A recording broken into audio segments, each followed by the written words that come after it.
好，大家好，你好。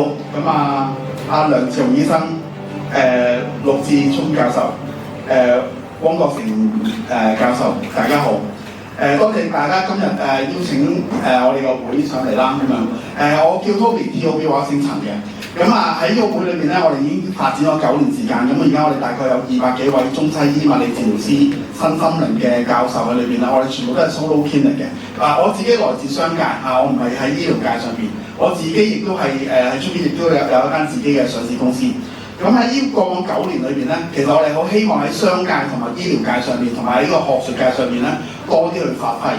所以我哋喺9年裏邊咧，我哋全力去推廣一個叫健康大使氣，希望每一個社區裏邊做個教育啦，亦都調翻轉去喺呢個醫療界別上面咧，去幫商界去聯繫點樣去幫助啲照顧者，去希望佢哋減低佢哋嘅身心靈嘅健康。所以好多謝阿 Moon 啦，好多謝今日我哋拎到呢個獎，去 recognize 翻我哋過往9年嘅一個喺社區嘅幫助。咁多謝3多位。